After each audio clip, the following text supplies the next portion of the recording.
This is GreenShift, the climate podcast from Skift, and I'm Darren Graham, a climate reporter. A few years ago, the travel industry came together with ambitious climate commitments. The Glasgow Declaration on Climate Action in Tourism, signed by over 800 entities including businesses, organisations and governments, marked a watershed moment for a sector already responsible for 8 to 9% of global greenhouse gas emissions, a figure projected to rise as travel continues to grow. The goal? Halve tourism emissions by 2030 and reach net zero before 2050. G-Adventures, one of the world's largest small group adventure travel companies, was among those signatories. But now, with 2030 just a few years away, the reality looks starkly different from those hopeful projections. Today, I'm speaking with Bruce Poon Tip, founder and CEO of G-Adventures, about the hard truths the industry is facing. My name is Bruce Poon Tip, and I'm the founder of G-Adventures. I've been in G-Adventures at 35 years old, so I started it myself back in 1990. So people have to remember what travel was back then. So I've been in the travel industry for that length of time, 35 years since I've started G-Adventures, and we're the largest small group adventure holiday company in the world.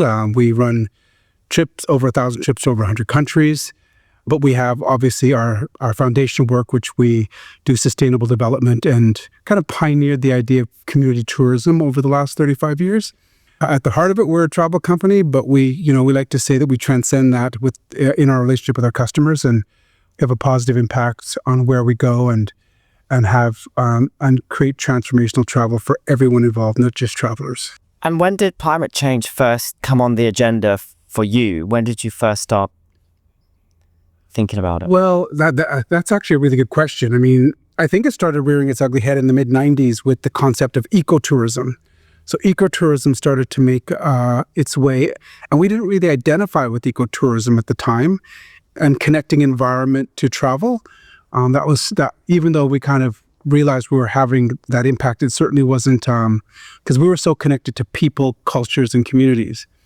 And so in early 2000, when the idea of sustainable tourism and inconvenient truth became a thing, and then, people started connecting environment to climate or travel to climate and environment, we started looking at it a little closer and seeing how our communities were impacted by travel and environment.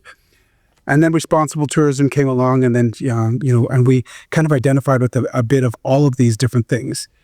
I would say the last, 15 years is when we started taking a more active role in not only the poverty alleviation side of what we do and the dialogue with communities, but also looking at how aspects of the environment were impacted by travel, not just obviously plane travel, which is the big issue with carbon emissions, but more so how we impact on the ground.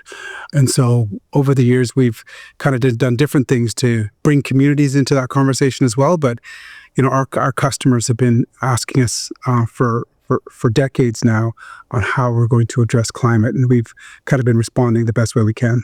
And for a business like yours, when you say address climate, what does that actually mean? Well, again, that's an evolution, right? Like it's an evolution of when to where it is today, where we all kind of signed the climate accord and we have 2030 goals compared to 10 years ago, where it was kind of a labor of love, right? More so than anything. But for me, for us, I mean, is understanding how we're going to engage our customers or how we're going to change behaviors.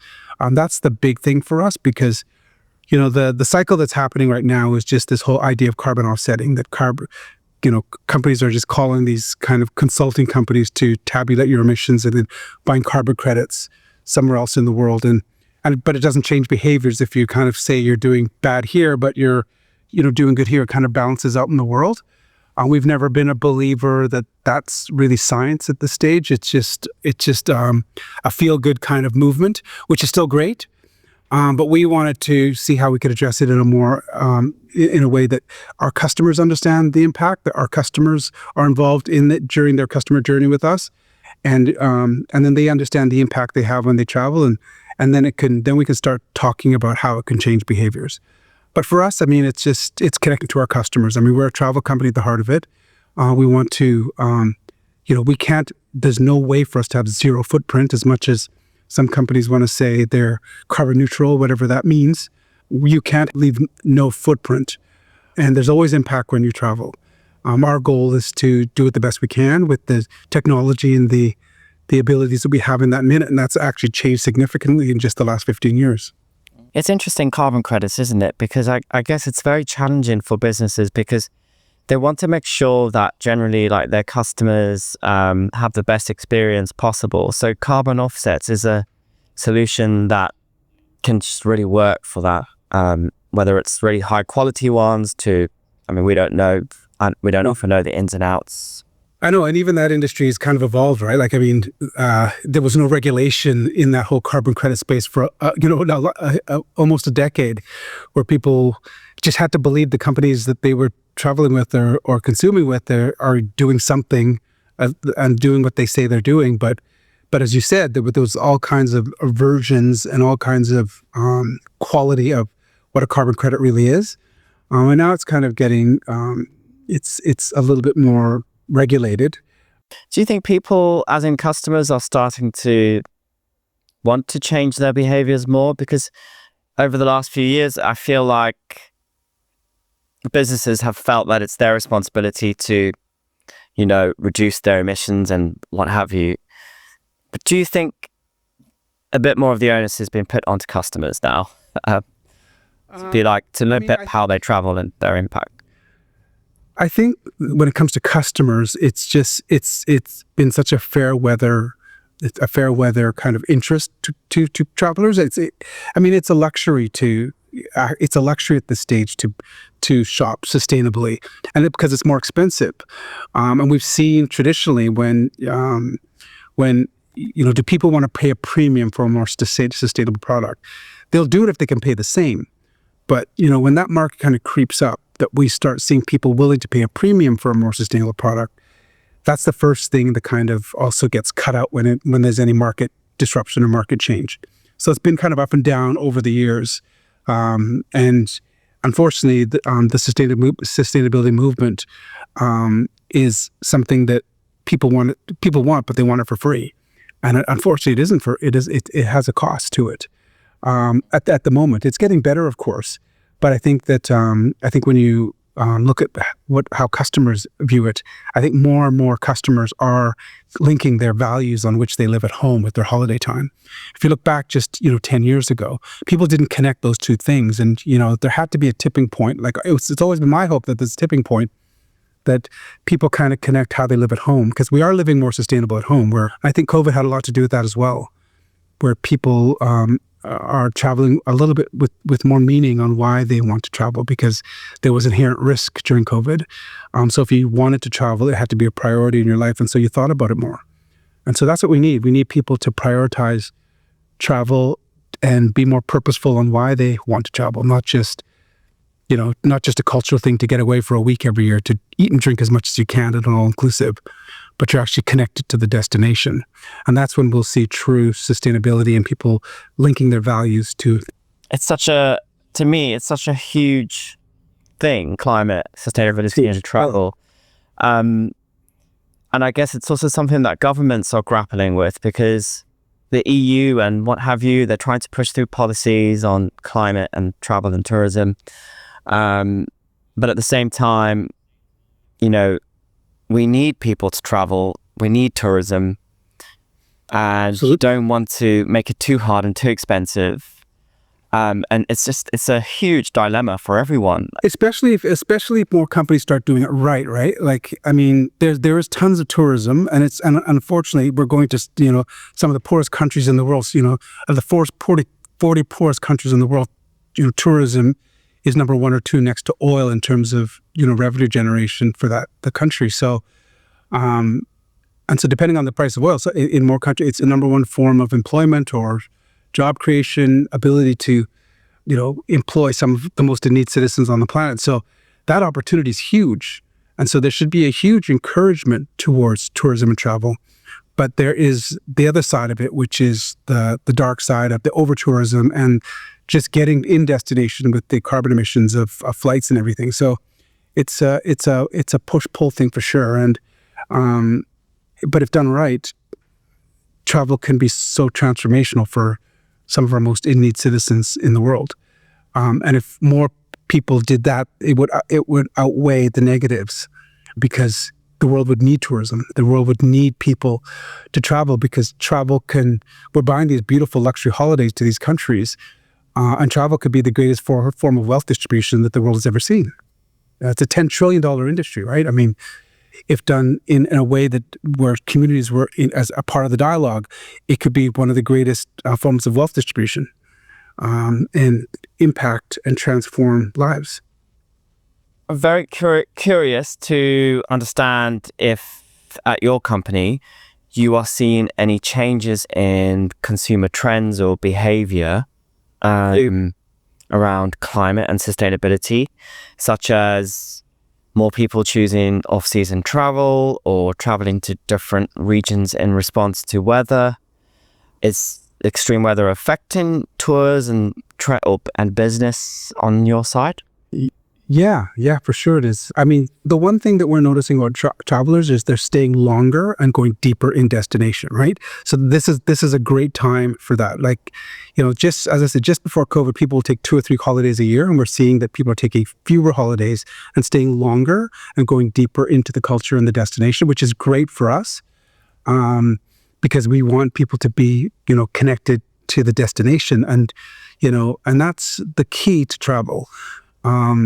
Like I wrote this kind of what I call Insta book during COVID, called what was the name of it? It was Unlearn, and about because when COVID hit, there was this push for companies to get back to normal, and my argument was, normal wasn't so great. We had this travel industry that no longer cared where they were going, because they were just too connected to price point, food, entertainment, whether there's Broadway plays or indoor surfing or, amenities, 10 different types of food that you can eat when you're away. And the destination was no longer relevant. And I think that's just a super dangerous place to be in the travel industry, where the traveler no longer is connected to the destination. I think coming out of COVID, because, COVID changed a lot of people's ideas of what travel could be. And I mean, it's not everybody. There's still a huge mainstream travel market, but it just took a little change a few minds, and it could be a tidal wave in terms of changing the landscape of how people travel. And it's people that are wanting to, be more purposeful on why they travel. And if you're going to travel with the inherent risk, it has to be important to you. And that's what we need travel to be, like, for people to be connected to the destinations. And so in answer to your question in terms of, customers, I mean, customers are asking the questions. Customers are definitely more interested in, what companies are doing and connecting to companies that are, and everyone's doing a little something now. And there's a lot of greenwashing, more so than ever, but I still think we should celebrate it as an industry, because, everyone's doing something. But in answer to your question, are we pushing it to the customer? The answer is we absolutely have to push it to the customer, because the customer who has the buying power is the only one that has any power. Entrepreneurs and like myself and other businesses don't do things because it's the right thing to do. They do it because of consumer demand. We build products when consumers demand them. So it absolutely has to be pushed on to the customer to create that demand, and we'll build the products to meet their demand. And so you're right. You made what you said was totally right, that for years it was just the tour operator. What will the tour operator do? What are you doing as an operator? And everyone would do just the minimum, because, everything's connected to consumers and what consumers will pay a premium for, and what consumers, are looking for when they're deciding on their holiday time. Oh, yes. I wanted to ask you from a carbon footprint point of view at G Adventures. Mm-hmm. Typically, what does that look like for the consumers of G Adventures? Mm-hmm. And what are the things that you need to break the sort of fossil fuel cycle that you might be in to try and reduce that impact? I mean, there's not a lot that we can do. To be totally frank. I mean, this is this is why I was kind of excited to kind of be asked to do this podcast, because, we all made these commitments as operators for, the 2030 goals and, Scotland and the Climate Accord. And, we were, that was like, we had it seemed like we had 15 years at the time. We did have 15 years at the time to think about it. And we thought by then we'd be having access to electric vehicles and carbon capture on planes, if not some kind of biodiesel or biofuel for planes or vehicles, and none of that's materialized. There's still lots of talk and there's lots of research, and it seems like we're on the verge of some breakthroughs every day. But look what's happening every day. They're rolling back kind of regulations for electric vehicles everywhere now, and so we can only do so much as tour operators. We want to use the technology that's available to us, and we thought we'd have so much more available to us. So we're now looking at a plan B on what we can do when it comes to the environment. And we can do we can make things like we can take less transportation on the ground. We can do more hikes where people hike. We can take public transportation, which we do quite often too, where it's transportation that's already going. It's better than having private transportation in terms of footprint. And we can do all of these things, and the impact is it's less, but it's not, we can only do so much. So, I mean, what we do is we've created our Trees for Days program, where we are planting trees for every day a customer is with us. They get a tree planted in the world. And then within the first 18 months, I think we planted 4 million trees and created a whole industry around, and to the communities as well that get involved in tree planting and creating other sources of revenues for those communities as well, outside of, we're researching now different, dates of off-season travelers traveling off-season, staying away from, the hot spots of seasonal leaf of some of the most iconic destinations. We realize it's a challenging environment. And the customer is also, I think there's so much division when it comes to the topic of environment right now. It's become such a political flashpoint in politics. And we're now 5 years away from our 2030 goals. And I think a lot of companies and tour operators are saying, how are we going to hit these goals that we committed to? And I don't think anyone's talking about it, but we certainly are. It's a full-time conversation for us right now. We changed a ship, actually, that we couldn't get, which was a perfectly good ship. It's one of our, we built the ship, and we recently had to change the ship because we couldn't get its emissions down to where we wanted it to be. It's those kind of decisions we make as a company that kind of differentiate us, and we communicate that and create that relationship with our customers. That's the ship that goes on expeditions to Antarctica. In Antarctica, right. So we built that ship ourselves way back in 2010 or 2009. And that ship was a car ferry that we converted to an expedition ship, which is one of our greatest moments as an entrepreneurial, tenacious, innovative company. We built this amazing product that has one of our highest NPS scores. I was just on it in January, actually. But it was made for a car ferry, so we could never get its emissions down. And no matter what we did, and so we actually have spent millions of dollars trying to do what we can with different types of fuels, different types of four-stroke engines, like everything we can. And we came to the conclusion we just can't do anything without major surgery to the ship, costing tens of millions to get its emissions down to where we need it to be for our company goals. And so we literally had to make a decision to eliminate one of our most successful programs just for the sake of our climate goals. It's the first time we've ever made such a huge decision that cost us millions, and we at the same time we had access to chartering another ship, which is one of the most fuel efficient ships in the industry right now. And so making that change was tough, but it was the right thing to do for us. And the new ship is more carbon efficient. So, because going to Antarctica is obviously quite a carbon intensive adventure or trip to do. So has the new ship helped bring that down? Well, it brings it down. It brings it down significantly. The ship that we have is 35. It was 30. It's not even just a little. It's 35% more fuel efficient than the expedition. So it's a massive change. Yeah, I mean the Antarctica is. I mean it really isn't as. I mean the expedition ships, the small ships, the only 100 you can only have 100 passengers at a time on land in Antarctica. So it is quite heavily regulated already. And I mean, there's only, there's not hundreds of thousands of passengers. It's under 100,000 passengers that go to Antarctica every year. So the impact is actually quite low in comparison to what people might think. But the ships that do go out there are all small, fuel-efficient expedition ships. None of the big cruise liners can go there because they can't get off because of the regulations. And it's heavily regulated by IATA, which is a governing body that we're all part of, and we regulate it to keep it as pristine as we can. So for us, it was just getting a little better. And the carbon emissions, I mean, we could have kept going with that. It was our own personal company goals because we're trying to meet within our own goals. And it was a huge decision. And by making this decision, it actually put us much closer to our goals, our carbon emission 2030 goals. We're all still pushing. Like you say, looking very challenging, and like your point about the technology that was spoken about, there seemed to be a lot of momentum, like before COVID and on the cusp of COVID, 2020, Glasgow. There was a lot of momentum and a lot of talk about this, not just in tourism, but globally. But since then, things have changed, haven't they? Like, we've had COVID, we've had wars, we've had political shifts. A lot has happened in 5 years. But not only that, market disruption, right? When there's market volatility, the first thing that gets chopped is sustainability. Yeah.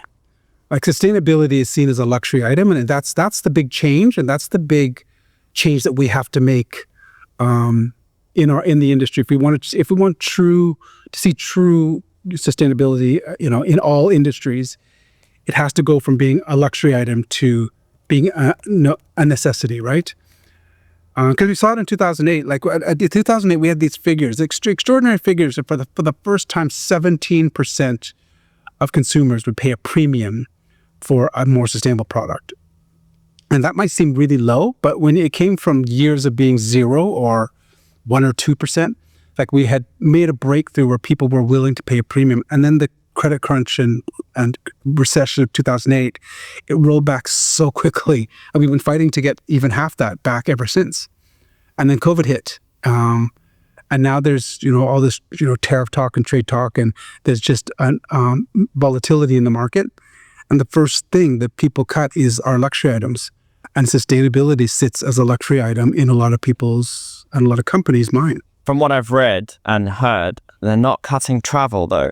People are travel is still a priority, and for people. Yes, which is thankful for me, if I can be honest. But but that just goes to show you that we have this carnal desire to explore, right? I always say that goes down. It's much deeper than, but people can skip a holiday this year. Like, if there's a big disruptions, I won't go. That's my nightmare when someone says, we're not going to go on holiday this year. Like there was a huge disruption with all the tariff and stuff that was going on in March and April. Like, after crushing it throughout the year, March and April really pulled back. And we all sat there with bated breath whether the general consumer was just going to say, you know what, I'm just not going to travel this year. That's a nightmare. We can deal with market nervousness where people just are going to wait and see, maybe book closer to departure or just wait and see how. And luckily, May and June exploded again, and people just had that moment of just seeing what's happening before they book their travel. But yeah, people are traveling, and I just think that that whole movement that wants to stop people from traveling, I think one day they'll just have to understand that exploring other cultures and exploring the world or seeing other parts of the world or traveling is a carnal kind of need that we have. That's how we discovered the world, discovered that the world wasn't flat, and how we discovered the South Pole and the North Pole, and exploring the explorers like Stanley Livingstone in Africa. Like, we have this desire to explore, and we are curious about our neighbors that we share this planet with. I just don't think that travel can be stopped. No. And so we should just think of better ways in which we can do it, and find ways in which we can impact people in positive ways through travel. And at the same time, think of those technologies that can allow us to get there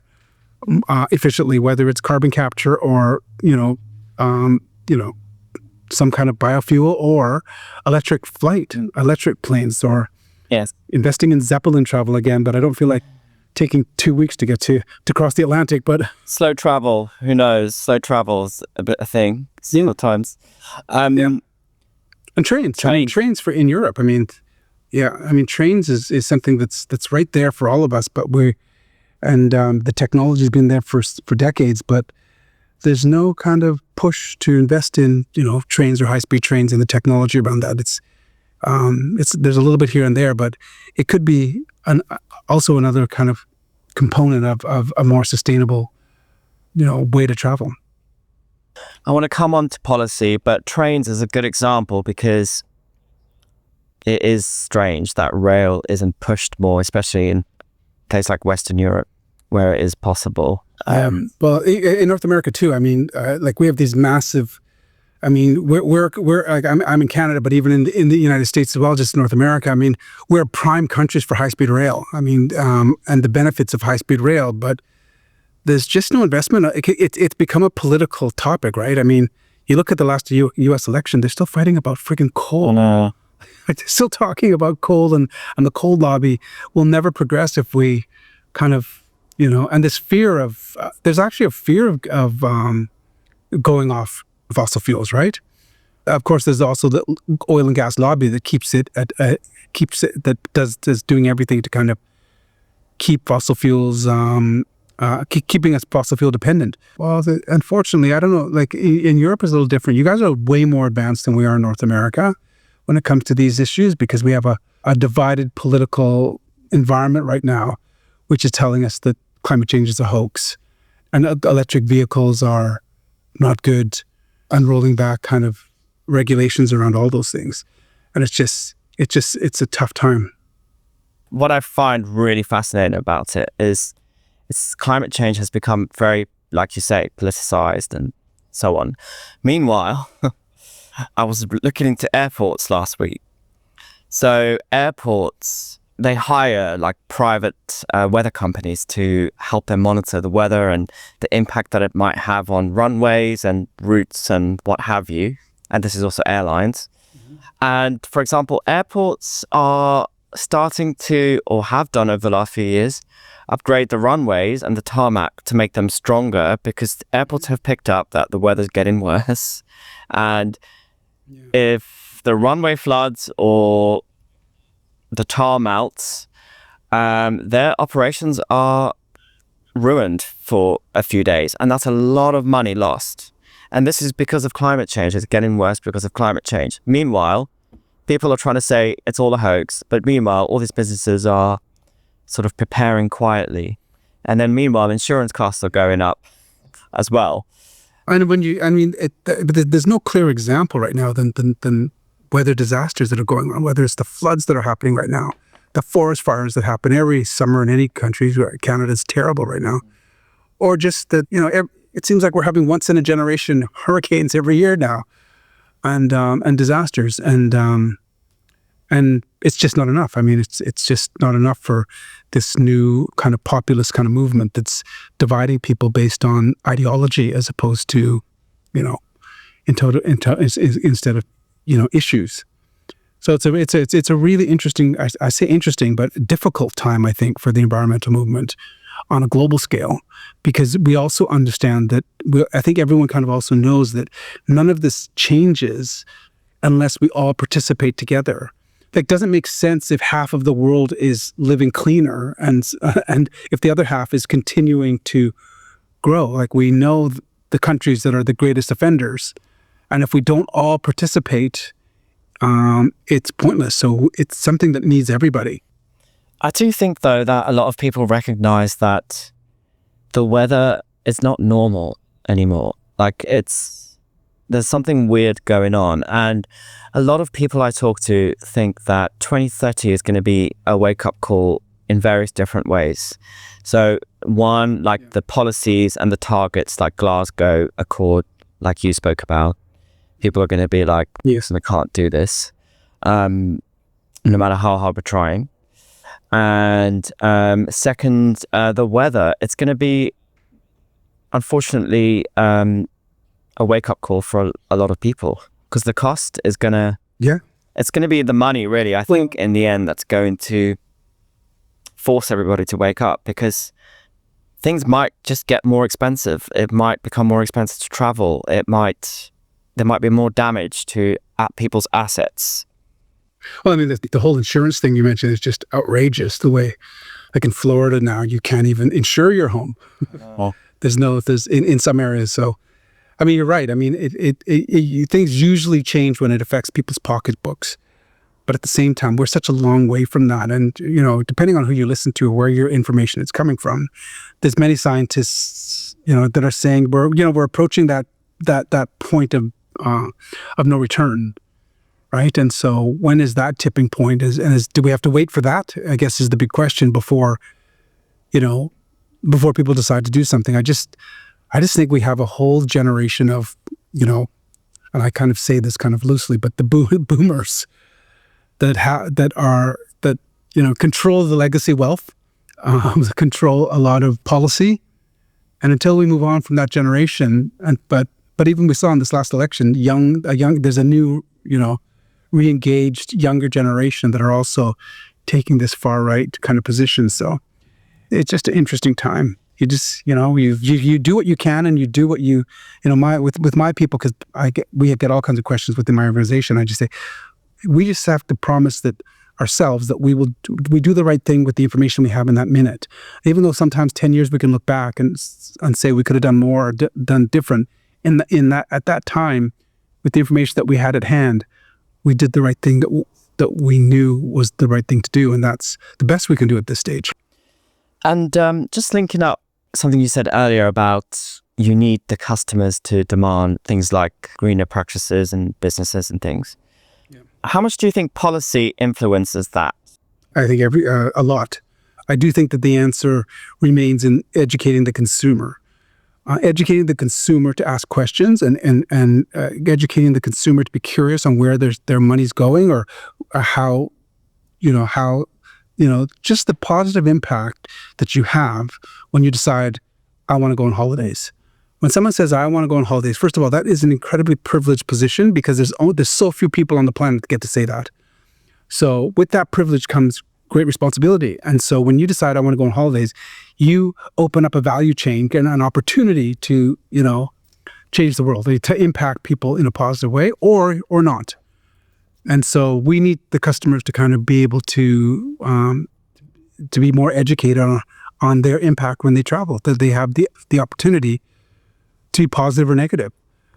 And I think that that's really the answer to change. Like, putting pressure on us operators will only do so much, but creating the consumers and getting consumers just to, there's also a wider spectrum of sustainability, right? Like, some people idea of sustainability is an animal cruelty. They travel to destinations that, human rights violations, and that's important to them when they travel. Cultural heritage preservation becomes important. Wildlife preservation, environment, poverty alleviation. These are all elements of a wider spectrum of how we define sustainability. And we have to also define those within our industry, educate the consumers that they can match their values on what's important to them, to their holiday time, and not just be tied to one thing, and make them feel better about when they travel. So we see all kinds of things. We're investing, for instance, in Morocco at the moment. Morocco is a very big destination for us.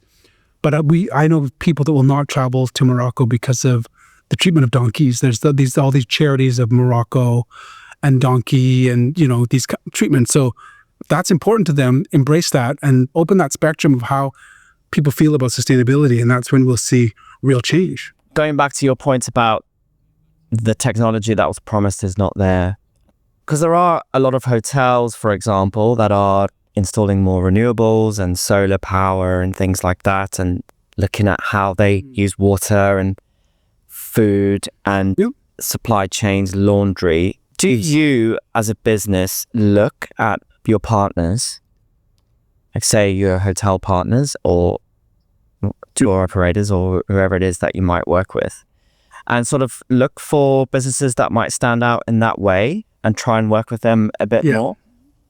Yeah, I mean, that's a great question. And the answer to that is we could do it. We don't do it well is the right answer.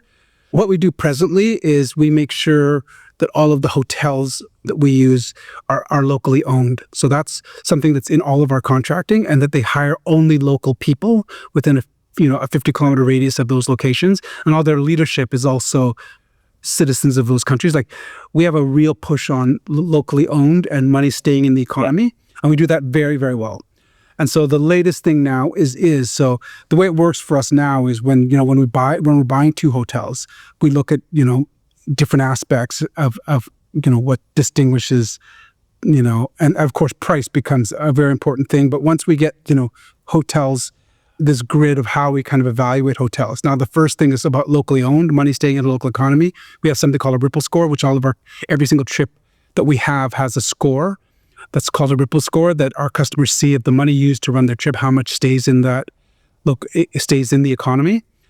And now the next step for us is looking at those things, looking at the environmental, because we use very small scale hotels, so it's not the same as Hilton's and Best Westerns, all very small scale family run hotels. A lot of the times we have to ask them, and we help them develop the programs. Like, we have people that work with hotels to show them, how we can work better, because they're all, we specialize in using small boutique kind of locally owned hotels. So it is a little different. But at the same time, we have chartered ships and sailboats, and we ask all those questions of our partners that we do. But I preface that with saying that we can do that a hell of a lot better, and it's something that we're looking at right now, because we're in the throes of, we're 2025, and we're in panic mode of our 2030 commitment, and so everything we're looking at right now, and maybe you could say we're procrastinating, or maybe you can say 5 years is quite a lot of time. It depends on how you look at it. But it's something that's very topical for us now. And answer to your question, I think we can do it a hell of a lot better. With the 2030 climate goals, what do you think should happen next? Because clearly things aren't going how we thought they were going to go. So what do you think? Do you think there needs to be like a reassessment of some form? And what could that look like? I think it's in the first part of your question, it has to be, with any incentive, it has to be achievable or reachable, or, it can't be just a dream, right? So whenever you put any incentive in place in any kind of industry or any kind of organization, it has to be achievable, and you have to people to aspire to achieve those goals. When it's completely out of reach, you lose your audience. So that's the number one thing. So what has to happen? It has to be achievable, bite-sized goals that can be achievable by everyone, not just the most extreme in the industry, because we are very much on the more extreme side. It has to be achievable by the massive hotel chains and the cruise companies and everyone. So it has to be accessible. So that's number one. And if I could change one thing, I go back to what I said about consumers. If I could change one thing in travel, is that every consumer, if I could just wave a magic wand, that every consumer could understand the privilege that they have when they decide to go on holiday. Like, when you look at the numbers and you look at the population base of the world, you're extremely privileged to be able to go on holidays, to have a job that gives you holiday time, and you have the disposable income to go on holidays, and you have the desire to want to see other parts of the world, whatever. The idea that, that if I could just get people to understand that travel is a privilege, it's not a right. You have no right to travel, and when you actually go in destination, you have no right to demand anything. Just because you paid for this luxury holiday doesn't mean that everyone has to serve you, so you feel like you never left home, like that you have all the comforts of home. If you want all the comforts of home, do everyone a favor and stay at home. And I would say that if people could just understand the privilege that we have, and that travel is a privilege, not a right, number one, and number two, with that privilege comes great responsibility. If I could just make that change in the consumer, and not even everyone, just a small part of consumers, it would change the landscape of the entire industry. That more people understood that. You're probably thinking more of a policy thing, but if that would create the policies that we need, and it's that the consumer understanding their privilege and the opportunity that they have to transform lives when they just decide to go on holidays. That's where we have to get to. I mean, if I could change anything, I would probably more on a policy thing. I think it would be tourist board and governments understanding the benefits of sustainability and travel, and not go after all these building more ports for cruise ships and selling more coastal lands for all-inclusive resorts, and actually put a category on how you gauge the success of tourism dollars based on local election cycles, where sustainability and responsible and community development with travel is equally promoted alongside other mainstream forms of travel. But unfortunately, it's a finicky industry. It doesn't fit well amongst 4-year government cycles and government kind of terms. So it needs long-term investment, and it doesn't work politically. So if I could change anything, it would be that it's considered a national issue, and it's not just a single administration's based on at the hands of an individual administration's policy, which has a 4-year cycle. What struck me most about this conversation was Bruce's candor, his honesty about the challenges and even failures facing sustainable travel is refreshing and necessary. The reality is clear. Those 2030 goals don't look achievable with the tools we have today. The promised technologies haven't materialized, political headwinds have intensified, and when markets get volatile, climate goals often move down the agenda. But I don't think that means we give up. As Bruce said, we do the right thing with the information we have in that moment. And right now, that means honest conversations like this one. There are pockets of progress, companies making difficult, costly decisions for the climate. We need to identify what's actually working, scale those solutions, and perhaps more importantly, reassess what achievable goals look like. Thank you for listening, and please subscribe wherever you get your podcasts.